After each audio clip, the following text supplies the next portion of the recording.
بسم الله الرحمن الرحيم الحمد لله رب العالمين وصلى الله على البشير النذير السراج المنير أبي القاسم المصطفى محمد اللهم صل على محمد وعلى آله الطيبين الطاهرين سيما بقية الله في الأراضين ولعنة الله على أعدائهم أجمعين.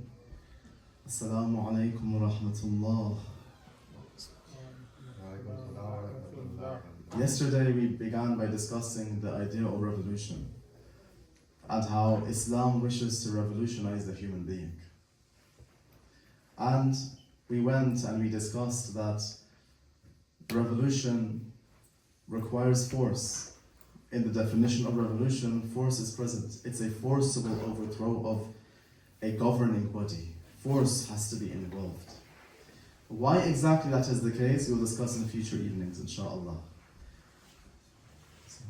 However, what is that force? Does Islam force a human being to change? We discussed from one perspective, yes. From one perspective, no. And we discussed the no in detail yesterday. We began by discussing the yes part of the equation, which we'll continue today, inshallah. How does Islam force a human being to change? How does Islam force a human being to revolutionize himself? What force, what power does Islam use in order to overthrow that governing authority that rules a person's heart, but shouldn't be ruling that person's heart, and replace it with the one who should be ruling a person's heart, which is Allah? What force does Islam use? We discussed that. It uses al-hub, love. And in the narrations of the Ahlul Bayt alayhim wassalam, the entirety of the religion, ad-deen itself, al-iman, faith itself, has been summarized in one word, al-hub, love. It's love. That's all it is. That's all it's about. It's love. We'll continue from there, inshallah. Dear brothers, dear sisters, al-hub, love, without a doubt, is the most powerful force that exists. But what is al-hub? What is love? What is the topic that we are discussing? What is this love that Islam is using? What is the definition of that love? Now, love is something that's very difficult to define, if not impossible. Why? Because a definition, by definition, of anything has to be clearer than the thing it's defining. If I take the word of a random concept that no one's ever heard, and then use even more confusing words to define it, that's not a definition. The whole philosophy of a definition is what? It's meant to clarify something a person doesn't know, not to make it more obscure and difficult to understand, right? You'll find that the most important things in life are the things you cannot define. The best example, existence itself. Existence. What does that word mean? It's not something that we're able to define. But every one of us knows exactly what existence means. Because it's always with you. You're part of it. You're experiencing it every moment. You know what else can't be defined? This is something in brackets, and we're going to continue discussion on love, inshallah.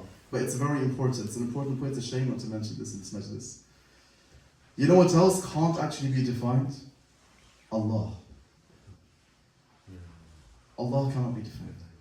Yes, we can understand that there is a God. Yes, we can see the effects of that Lord. Yes, we can feel the presence of Allah, but the mind cannot understand what Allah is. Yesterday we spoke about the word alaha, where the word al-ilah, Allah, comes from. And there are different opinions, both of which are correct in their own places regarding that word. And both opinions and understandings have a lesson to teach us. You know what another meaning of alaha is? It's that which bewilders the mind. That which causes the intellect to be bewildered. Yes, my intellect can understand that there is an ilah, there is a God. But what is the reality of that God? No one can know. Allah subhanahu wa ta'ala explains himself, describes himself to us in the Quran in our language, in a way we can understand something small of that reality. But at the same time, he makes it clear, وَلَمْ يَكُنْ لَهُ كُفُوًا أَحَدٌ لَيْسَ كَمِثْلِهِ شَيْءٌ. Nothing is like him. Nothing is like him. You cannot fathom Allah subhanahu wa ta'ala. He's beyond the mind. The mind is a creation of Allah. How can it encompass the Creator? صلوا على محمد وآل محمد. اللهم صل على محمد وآل محمد. But back to our topic of al-hub, love. Actually, allow me to mention this, then we'll continue back to the topic. Yes, the mind cannot fathom the Creator. However, Allah subhanahu wa ta'ala has placed something within the human being which can feel His presence. And this is a place where words come to an end. This is where language comes to an end. That is something that can only be experienced. And in a Qudsi narration, a Hadith Qudsi, which is words that Allah subhanahu wa ta'ala has spoken, but they're not in the Quran. Rather, they reached us through His prophets and the A'immah after them. Allah subhanahu wa ta'ala says, my heavens and my earth, or the heavens and the earth cannot encompass me, but I'm encompassed by the heart of my believing servant. What does this encompassing mean? It's not physical. It doesn't mean we've limited Allah. Rather, Allah is bringing our attention to a very important point, that me as your Lord, I place something within you where you can feel my presence. But that is only the heart. أَلَا بِذِكْرِ اللَّهِ تَطْمَئِنُّ الْقُلُوبُ. Surely only in Allah's remembrance do the hearts find tranquility. The hearts, the qalb. القلب حرم الله فلا تسكن حرم الله خير الله. The heart is the sanctuary of Allah. Therefore do not place within the sanctuary of Allah other than Allah.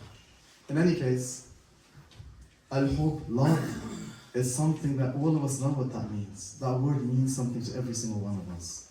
And every single human being knows what that means. When love is mentioned, a person understands something by it, but ask someone to define it. It's very hard, if not impossible. It's like existence itself. Ask someone to define what is existence. All of us know what that means, but we cannot articulate it in language. Al-hub, love. However, what we can do is we can try to understand something about this mystery, which is called al-hub, love, by means of its effects. By means of its effects. By the way, why is it that we can't define love? Because it is so clear, it is so evident. من شدة وضوحه. And this is the same with Allah subhanahu wa ta'ala. Why can Allah not be defined? Not because He is hidden, but because He is so evident. It's like when there's a bila tashbih. It's just an example to get some understanding. We're not describing Allah subhanahu wa ta'ala. But for example, when someone shines a light right into your eyes, it blinds you. You can't see in that moment. Is that because you're blind? No. It's actually because of the intensity of light. When we say Allah subhanahu wa ta'ala is hidden from us, it's min shiddati wuduhi. It's because of the intensity of His being evident that He is hidden. If I ask you to name 3 things that you see in this room, you ask me to name 3 things you see in this room. I see the flag on which the name of Imam Hussein alayhi salam is written. I see the walls and I see the roof, for example. I can name many things, the carpet, yourselves, this microphone. You ask anyone, name 3 things you see around you at any given point in time. They'll name 3 things, very easily. No one will say they saw light. But the reality is, the first thing you saw was light, and other than light was only seen by means of that light. This is a physical example of where we're seeing something, yet it's somehow hidden from us. It's present, and by means of that thing that's present, we're seeing other than it. Yet you wouldn't name it if someone asked you. Why? Because you're not paying attention to that in that moment. What does Allah call Himself in the Quran? Allah Nur Samawati wal Allah is the light of the heavens and the earth. Light is the most evident thing. It's not physical light, by the way. It's something much closer to you than physical light. Because between you and physical light, there's still a distance. But Allah says, وَاعْلَمُوا أَنَّ اللَّهَ يَحُولُ بَيْنَ الْمَرْءِ وَقَلْبِهِ. Know this, that Allah comes between a man and his own heart. If Allah subhanahu wa ta'ala, we say He is hidden, it's min shiddati wuduh, because of the intensity of His being evident and close. وَنَحْنُ أَقْرَبُ إِلَيْهِ مِنْ حَبْلِ الْوَرِيدِ. And we are closer to man than his own vein that leads to his heart. In any case, love and hope, because it is self-evident, it cannot be defined. However, we look at the effects of love and hope in order to get some understanding. Look, brothers and sisters, when you put your hand in water, what's going to happen? If that thing is truly water, your hand will get wet. Is it possible for anyone to put something in water? That thing you're putting the thing inside is water in reality. It's not a mirage, it's really water. Is it possible you put something inside that substance that's called water, and that water fails to make it wet? You may say that, well, the substance may have something upon it. No. The first layer or contact of the substance inside that bowl of water is going to become wet. That's the reality. Why? Because in the essence of water is the following quality. It makes other than it wet. Right? Similarly, to understand love better, we can look at the effects of love. What are the effects of love? When someone loves something, it results in what? It automatically results in seeking closeness to the thing they love. If someone is saying they love someone, but they don't pay attention to them, they don't seek closeness to them, they don't call them, they don't text them, clearly they don't love them. This women always complain about this, right? You don't text me, you don't call me, you don't ask about me. Everyone understands this. Why? Because if you love someone, you constantly see closeness to the thing you love. This is like the water that makes wet other than itself. We can determine who rules our hearts. We can determine who our ilah is, our object of love, our object of worship, by seeing and evaluating our actions. What are we seeking closeness to in our lives? That is your ilah. هل الدين إلا الحب? Is religion other than love? Every person is religious. There's no such thing as an a-religious person. Everyone has an ilah, has an object of love. Everyone seeks closer to that object of love. And everyone has an imam who takes them close to that object of love. Right? And we discussed that a little bit yesterday. How different people may be after different things, but in reality, who are they after? Whatever a human being is after, whatever a human being is seeking closeness to, that is their ilah, number one.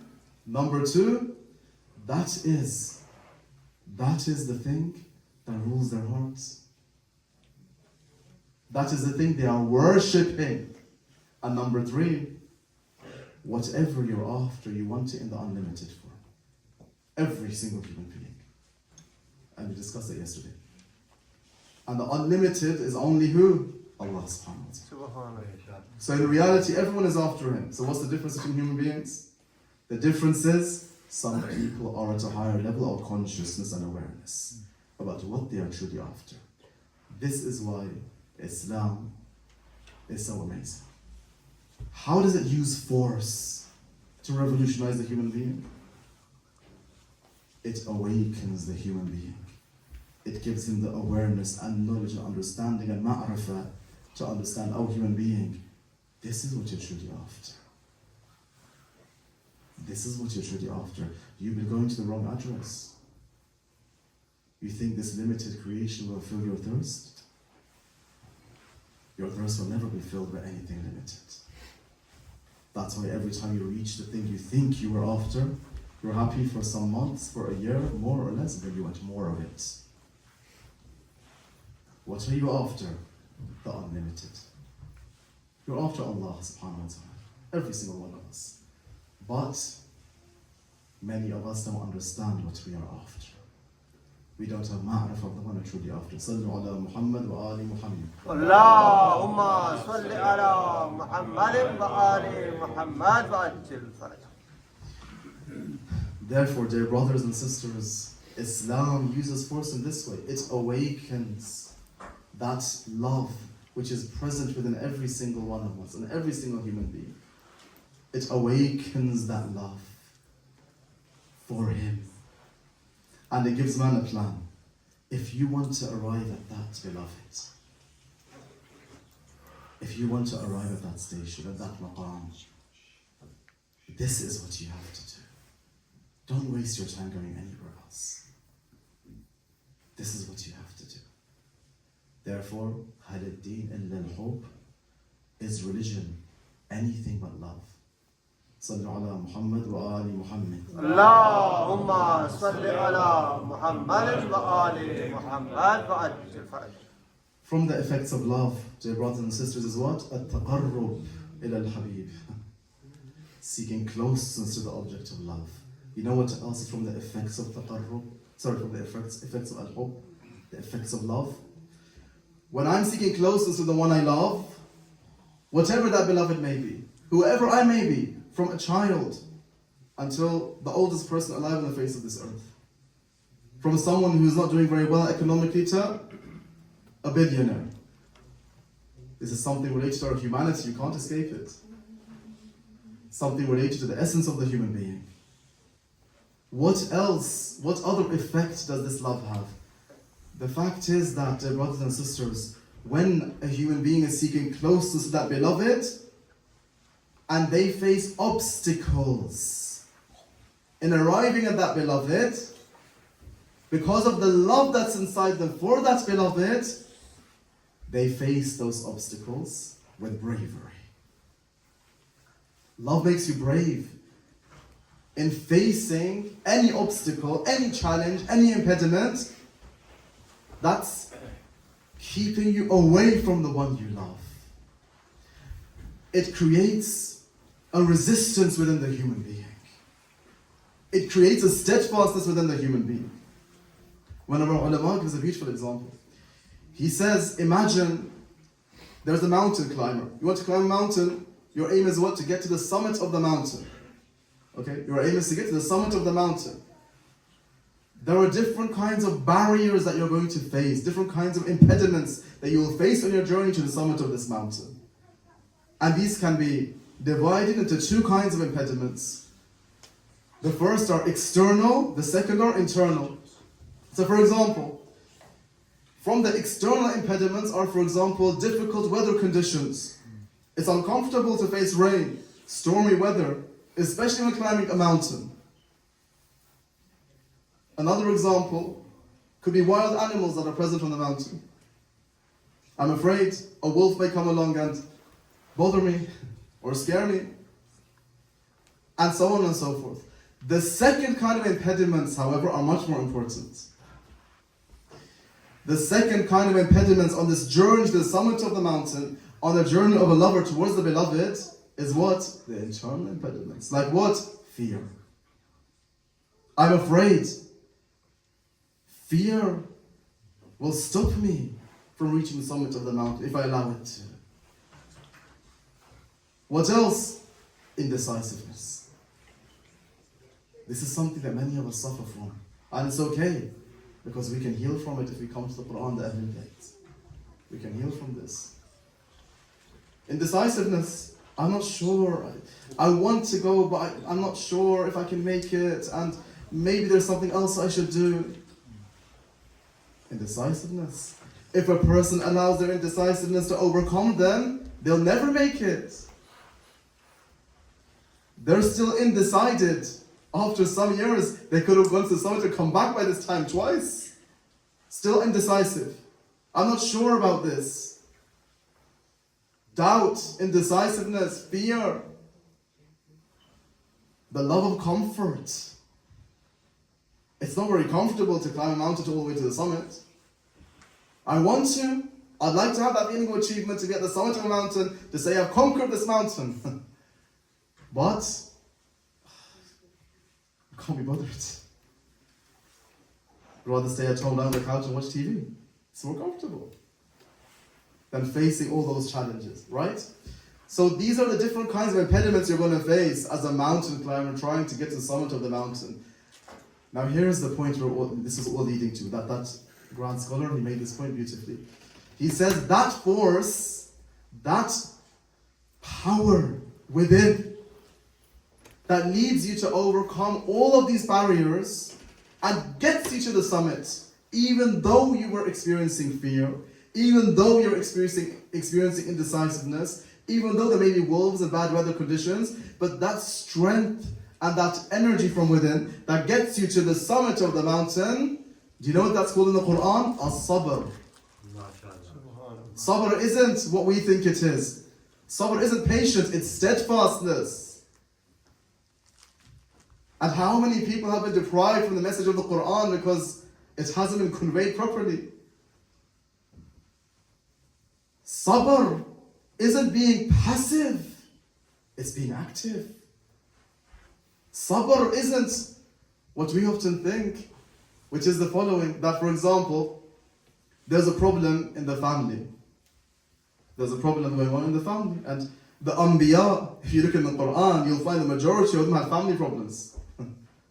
Sometimes mu'mineen complain, if my family was different, if my family was understanding, then I'd be the best mu'min. No. Iman is built by means of these hardships. Embrace them. Adam alayhi salam, his son killed his brother.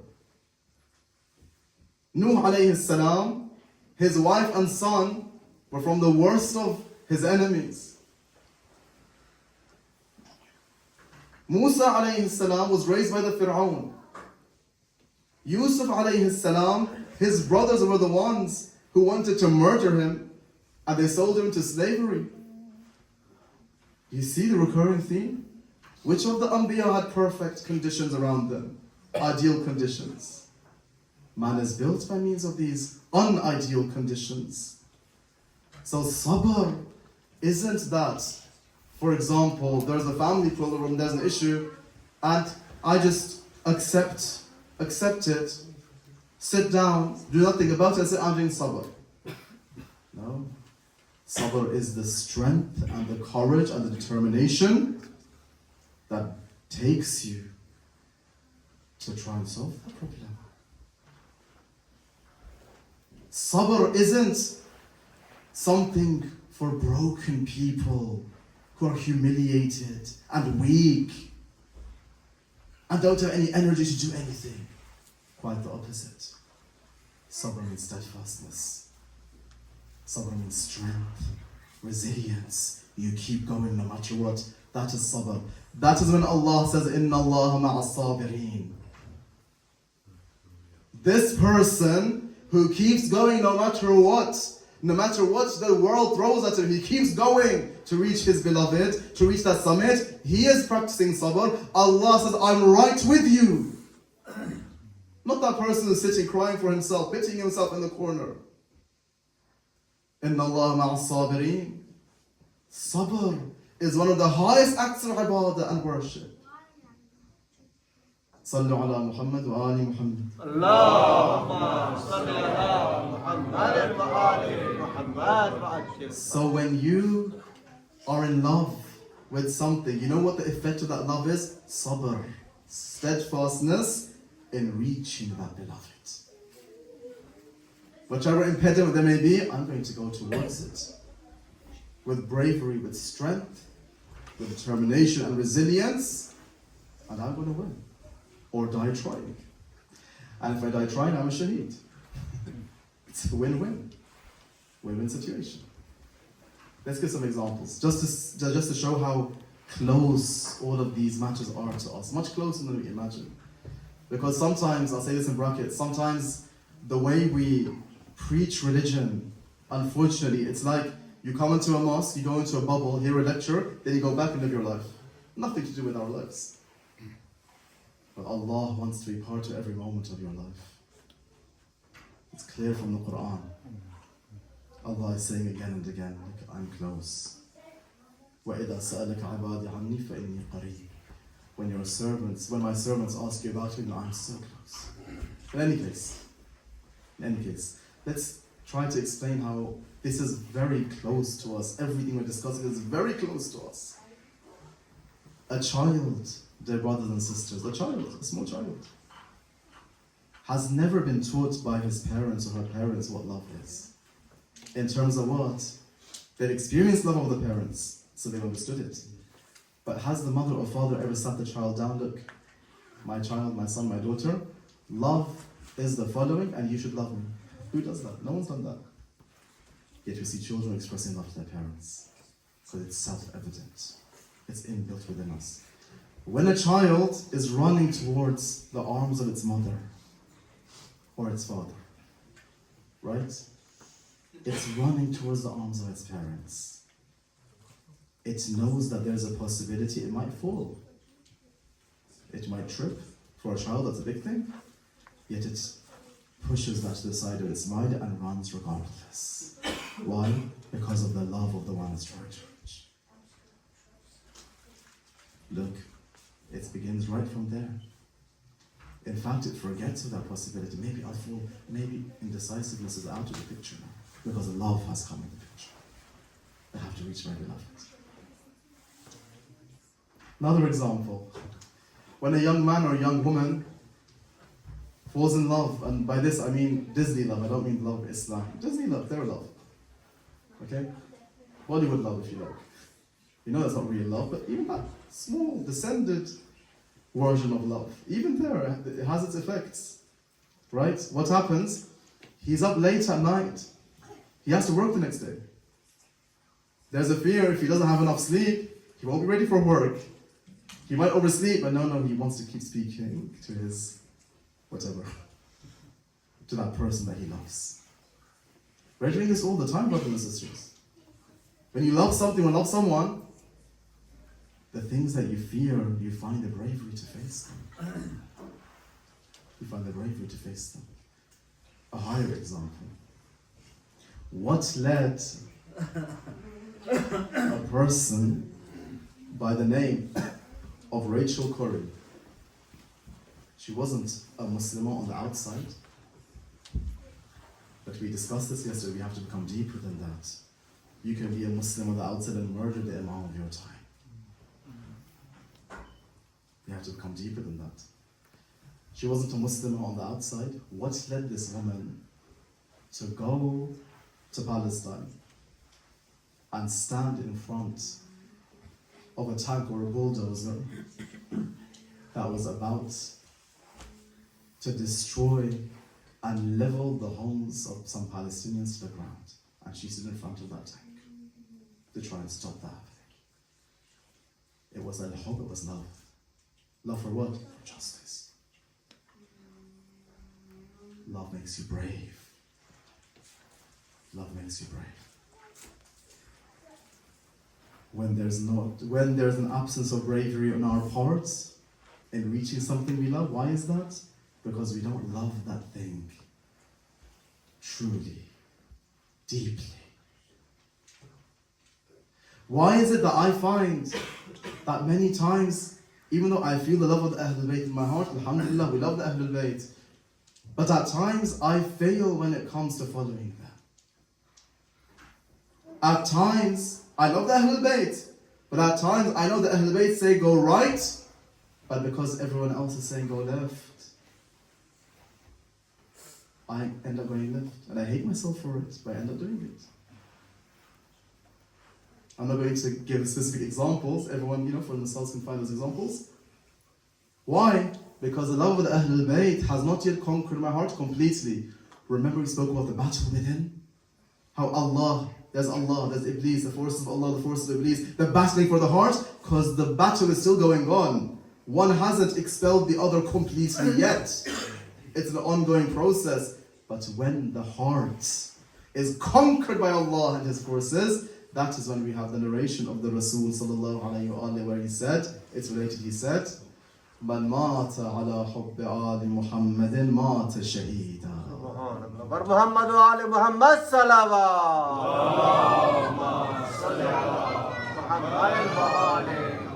One who dies with the love of the household of Muhammad sallallahu alayhi wa alayhi dies as a shaheed. No matter what condition he dies in. Why? Because this love has conquered his heart. Finished. He's reached his perfection as a human being. It's all about love. هل الدين الحب. من مات على حب آل محمد مات مغفورا له. One who dies with the love of the household of Muhammad sallallahu alayhi wa alayhi dies forgiven. من مات على حب آل محمد مات تائبا. One who dies with the love of the household of Muhammad sallallahu alayhi wa alayhi dies as a person who's done tawbah.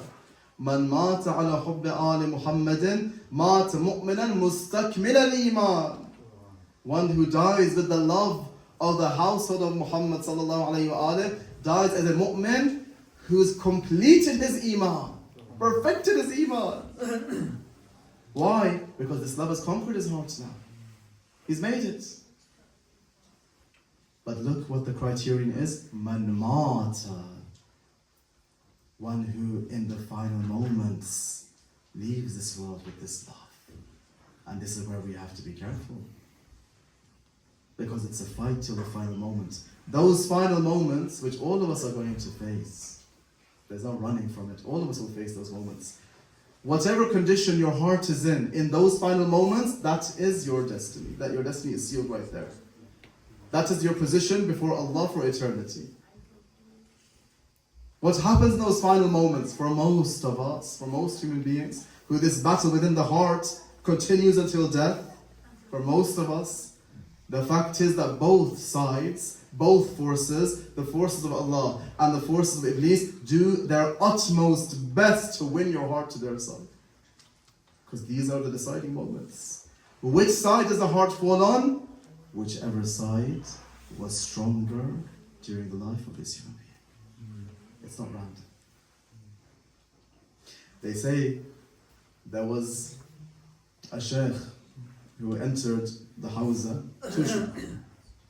Okay? They weren't shuyukh in the beginning, they became shuyukh later. Two hawza students had entered the hawza. They entered together as friends. In the hawza there is this beautiful tradition of mubahatha, where we discuss our lessons. We teach that whatever you learn in the day, you discuss it with your mubahatha partner, another hawza student in your class normally. You teach it to your friend, he teaches it to you, to make sure you've understood it.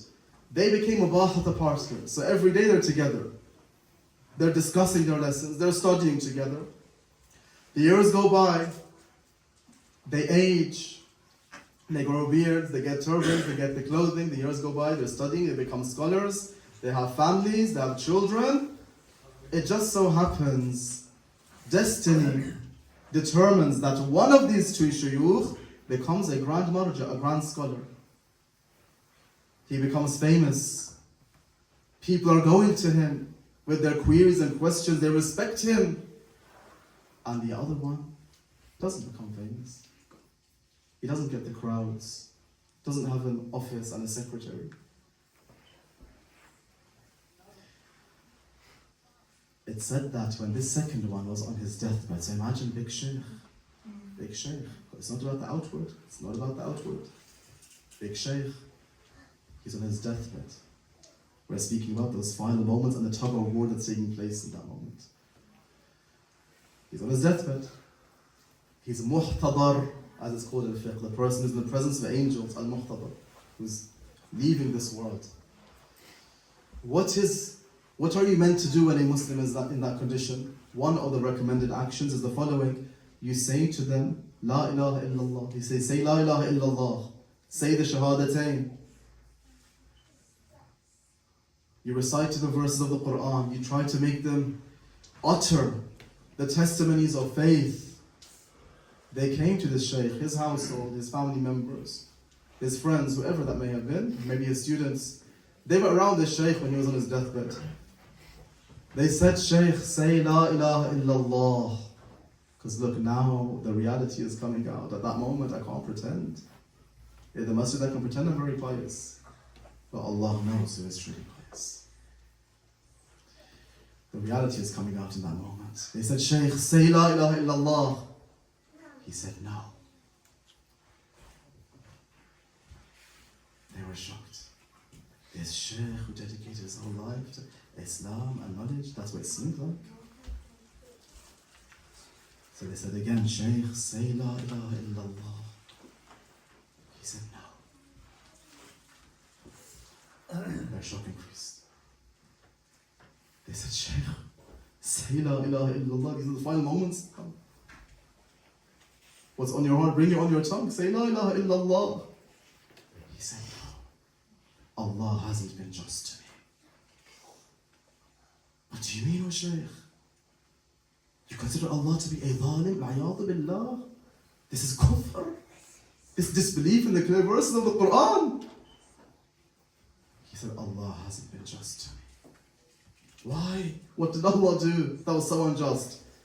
I entered the house all those years ago with this friend of mine. I had nothing less than him. I deprived myself from the pleasures of the dunya. I worshipped. I prayed. I sought knowledge for Allah. I did all of these things. And in the end, he becomes the grand marja. And I get nothing. Everyone goes to him. Everyone respects him. And nothing for me. I won't say La ilaha illallah. And this shaykh left this world in a state of kufr. Being in the houses doesn't make you close to Allah. Purifying this makes it close to Allah. قَدْ أَفْلَحَ مَنْ زَكَّاهَا وَقَدْ خَابَ مَنْ دَسَّاهَا. The one who purified himself, he's the one who succeeded. Be he a house student or a street cleaner, doesn't matter. And the one who buried himself, buried this inspired soul that Allah has placed within each and every one of us, he failed. Allah doesn't have, in Iran they say ta'aruf, with anyone. Allah doesn't beat around the bush with anyone. When it comes to Allah, everything is serious. Everything is serious. صلوا على محمد وآل محمد. اللهم صل على محمد وآل محمد. So for most of us, this battle will continue until death. Insha'Allah, we can try to be from those who in their lifetime expel those false beloveds from the heart and return the heart to its true owner and its true beloved. May Allah subhanahu wa ta'ala make us all from them. Now, dear brothers and sisters, we have incredible narrations from the Ahlul Bayt about the station of the Shia,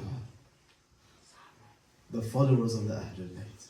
However, in these narrations, when we examine them, because in the narrations the Ahlul Bayt describe who their Shia are, it seems that this is referring to those individuals who this love has conquered their heart.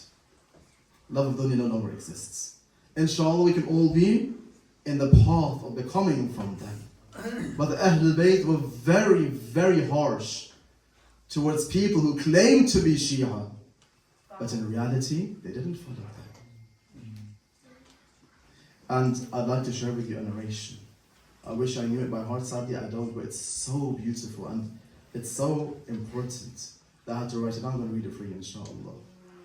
This is present in one of our most authentic books of narrations, Al-Kafi, Volume 2.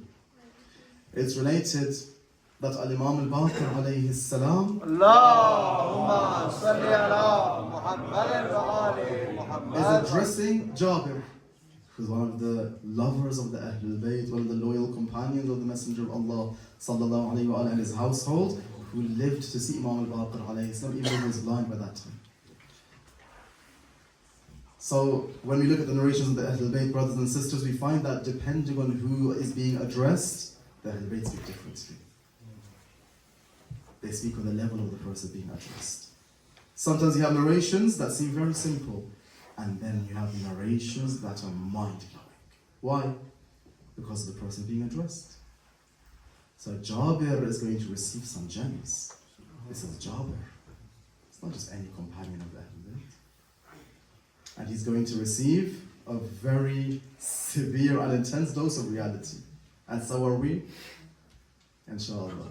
What does the Imam say to Jabir? He says, Ya Jabir, O Jabir, أَيَكْتَفِي مَنْ انْتَحَلَ التَّشَيُّعْ أَنْ يَقُولَ بِحُبِّنَا أَهْلِ الْبَيْتِ.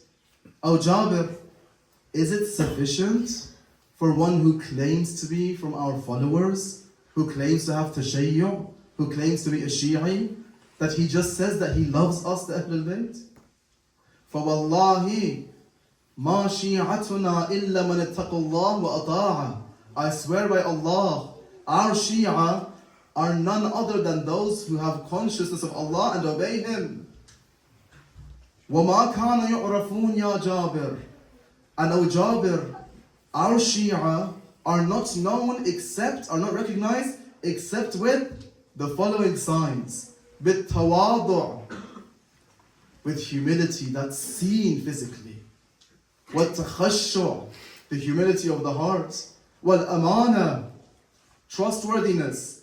وكثرة ذكر الله, remembering Allah frequently. والصوم, and fasting. والصلاة, and prayer. والبر بالوالدين, and goodness to the parents. والتعاهد للجيران من الفقراء وأهل المسكن والغارمين والأيتام.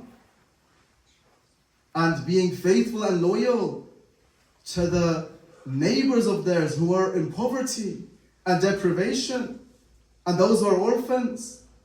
وصدق الحديث, and being truthful when they speak. وتلاوة القرآن, and the recitation of the Quran. وَكَفِّ الْأَلْسُنِ عَنِ النَّاسِ إِلَّا مِنْ خَيْرٍ, and by means of remaining silent regarding people except when speaking goodness. وَكَانُوا أُمَنَاءَ عَشَائِرِهِمْ فِي الْأَشْيَاءِ, and they are the ones who their people trust them with their belongings. If you're shocked hearing this, so was Jabir. Jabir said, يَا ابْنَ رَسُولِ اللَّهِ مَا نَعْرِفُ الْيَوْمَ أَحَدًا بِهَذِهِ الصِّفَةِ. O son of Allah's messenger, we don't know a single person with these qualities today.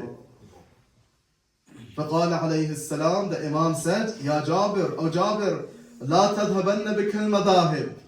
Don't let different opinions mislead you.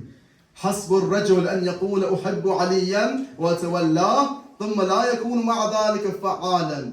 Don't be misled that it's sufficient for a person to say, I love Ali alayhi salam, but after that, after saying he has a love and walaya of Ali, he is not extremely active in doing goodness. Don't be misled, O Jabir. فَاتَّقُوا اللَّهِ وَاعْمَلُوا لِمَا عِنْدَ اللَّهِ. Now the Imam is addressing those who want to be from them. All of us, the Imam says, it's related, he says, have consciousness of Allah and work. Do amal, make effort for that which is with Allah. لَيْسَ بَيْنَ اللَّهِ وَبَيْنَ أَحَدٍ قَرَابًا. Allah is no one's relative. It's very harsh. It's a harsh dose of reality, we need it. Allah is not someone's relative. There's no relation in terms of being a relative between Allah and any of His creation.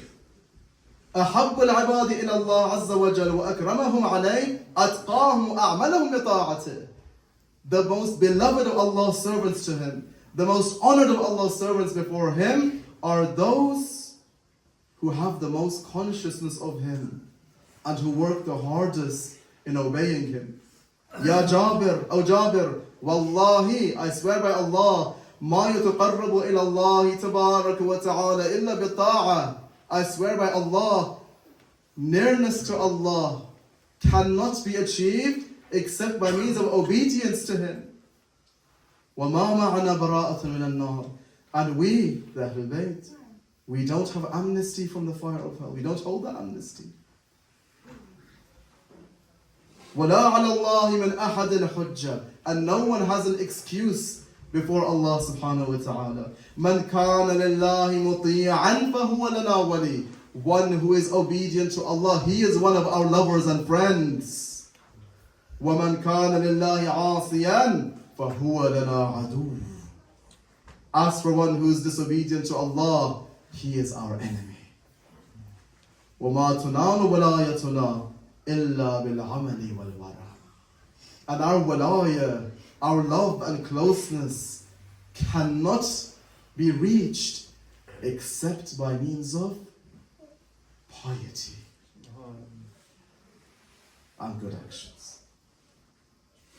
All of us, alhamdulillah, have the love of Ahlul Bayt in our hearts, but the love of dunya is fighting with this love. Who's going to conquer your heart? Who's it going to be? That's the question we have to ask. There is an example of an individual who was going through this battle in Karbala. That individual was someone who had the love of the Imam in his heart. That individual was someone who was appointed by the governor of Kufa, that's Mal'oon Ubaydullah ibn Ziyad, to be the head of the army that fought Abu Abdullah alayhi salam. That's Mal'oon Umar ibn Sa'ad. What did he do? He didn't want to fight the Imam. He comes to Karbala, he sees the situation, he writes a letter to Kufa, saying to the governor of Kufa, Ubaydullah ibn Ziyad, trying to make him change his opinion. Don't fight Al-Hussein alayhi salam, it's better this way, better that way. He himself said that he doesn't want to fight and so on and so forth. He made up a few things as well. Why? Because he didn't want to meet Allah with the blood of Allah's messenger in his hands. He didn't hate the Imam. What was the problem with Umar ibn Sa'ad? The love of the Imam had not conquered the love of dunya in his heart. Allahu Akbar. He was promised something. He was promised governance, power. See, the shayateen, they know your weak points, they come exactly for that. That's how they enter your heart, through your weaknesses. To get to Allah, you have to overcome your weaknesses. Shaitan can't enter. What was his weakness? He wanted authority. He was told, Umar, look, it's very simple. If you want the governance of that piece of land, Ray, that was what the land was called. The price is the head of Al-Hussein. Imam Al-Hussein alayhi salam himself, it's related, he met Umar ibn Sa'ad and tried to win him over. But the love of dunya had penetrated too deep into his heart. So even though he didn't want to have the blood of the Imam in his hands, what happened on the day of Ashura? It was he who shot the first arrow, saying, tell the Amir, Ubaydullah ibn Ziyad, it was me who shot the first arrow. Until the day of judgment, he is cursed by Allah, His prophets, the A'imma, the angels, the Mu'mineen, and all existence. Brothers and sisters, sooner or later in this life, you will have to choose. It's just a matter of time. All of us will be in this position, sooner or later. May Allah subhanahu wa ta'ala make us from those who always choose Al-Hussein. Sallallahu alayka ya Aba Abdullah. Sallallahu alayka ya Aba Abdullah. Sallallahu alayka ya Aba Abdullah. يا رحمة الله الواسعة ويا باب نجاة الأمة ويا عبرة كل مؤمن ومؤمنة فيا ليتنا كنا معك سيدي فنفوز والله فوزا عظيما لا إله إلا الله. You know what other quality love has with it, brings with it? A person who falls in love with Allah experiences loneliness. That's one of the hardships. One of the companions of Imam al-Hussein alayhi salam was very, very lonely. Because this companion never reached Karbala. The companions in Karbala, they had their Imam with them. But this companion of Abu Abdullah al-Hussein alayhi salam, this lover of the Imam, was martyred in loneliness. La ilaha illallah. Who is this lonely stranger wandering these dark alleys? By Allah, his fragrance reminds me of Ali. Who is he? The stranger of Kufa. Stranger of Kufa. It's dark. He prays Maghrib. Thousands gave their word. They claim to be Shia. They pledged allegiance to him. La ilaha. Thousands gave their words. He prays. By the end of his salah, there is no one praying behind. But all he thinks about is one thing. I have to tell my master, Abu Abdullah, don't come to Kufa. How loyal you are, O Muslim. روحي لك الفداء يا مسلم. روحي لك الفداء يا Muslim. It's very hard to be martyred in loneliness. You know, they couldn't capture him because these were men of God. Rajalullah. They knew how to fight the enemy. They trapped him. He was brought in ropes and chains into the presence of the governor of Kufa, Ubaydullah ibn Ziyad. It was a disgusting Nasiri. He had hatred for that elevated in his heart. He's brought in ropes and chains. He's fought, he's bleeding. At one point during the fight, before being brought to the palace of Ubaydullah, the teeth of Muslim became injured. He was bleeding. They bring him into the palace. Ubaydullah is sitting arrogantly on his throne. This lion of Allah brought in chains and ropes. The guard at the entrance, you know what Muslim would look at this? He didn't even acknowledge Ubaydullah. Even in that condition, because his heart has been won by Al-Hussein. Someone whose heart is won by Al-Hussein doesn't acknowledge anyone else. The guard at the entrance said to him, do you not greet the Amir? He said, be silent, he is not my Amir. Who is his Amir? His Amir is Al-Hussein alayhi salam. Amiri Husaynun wa ni'mal Amir. Hussein is my master and the best of masters is Al-Hussein. He is brought into the presence of Ubaydullah ibn Ziyad in that condition. One of the final requests of Muslim was what? He was thirsty. He was thirsty. He said, bring me some water. They brought a bowl of water to Muslim. In that moment, some of the blood that was on the lips of Muslim fell into that water. La ilaha illallah. He said, bring me water again. They brought him water again. What happened? Another drop of blood fell into the water. La ilaha illallah. When he requested water for the third time, they brought the bowl before him. It was in this moment that after a second, Muslim ibn Aqil saw his teeth in the bowl before him. La ilaha illallah. It was then he understood what Allah wanted. He understood Allah wants me to meet him thirsty. Atshana.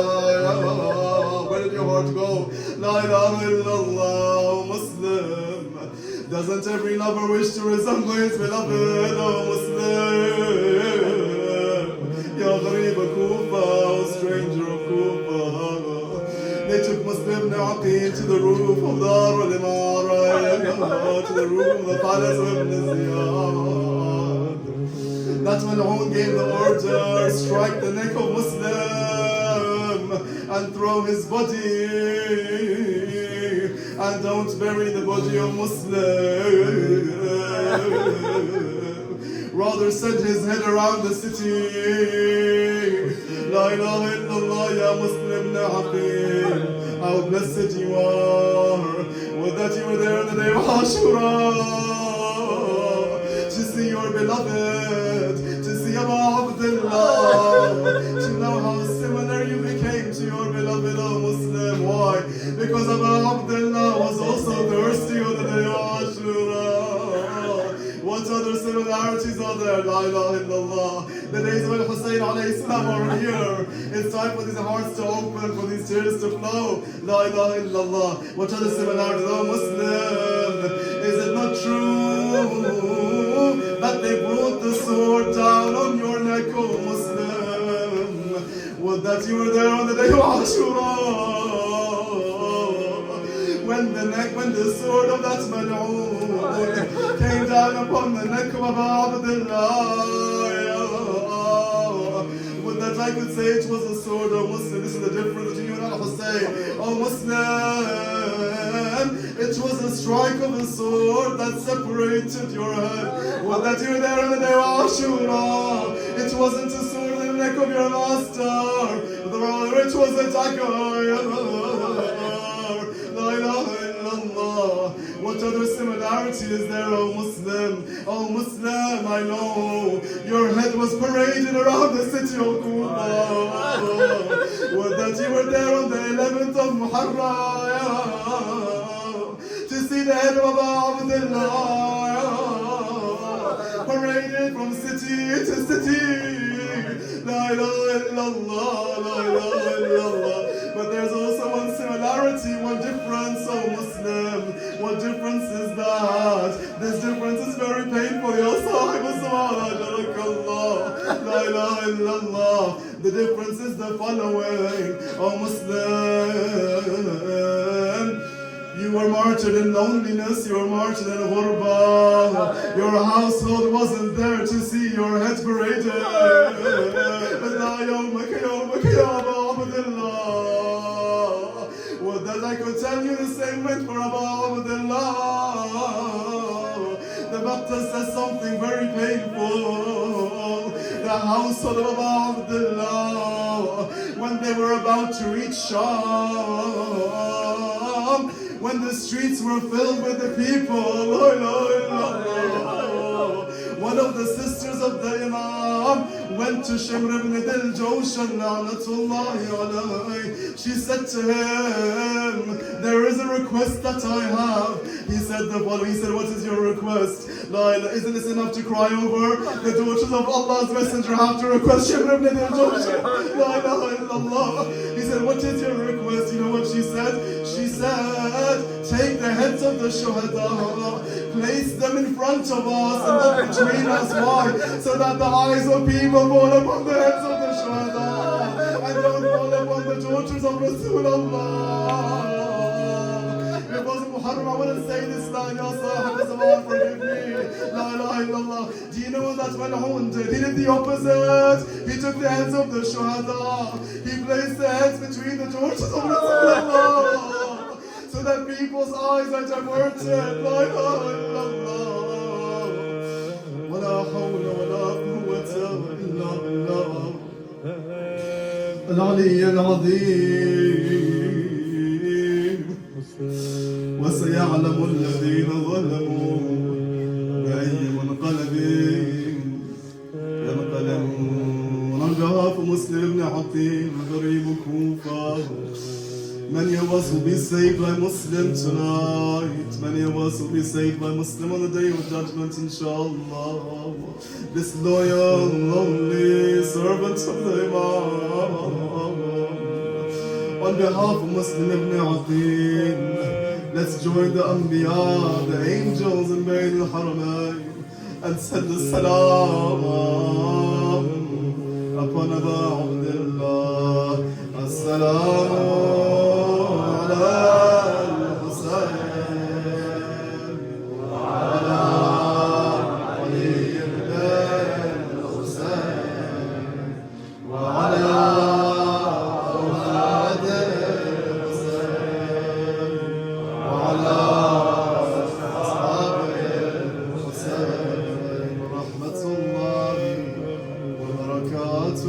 صلى لك باكين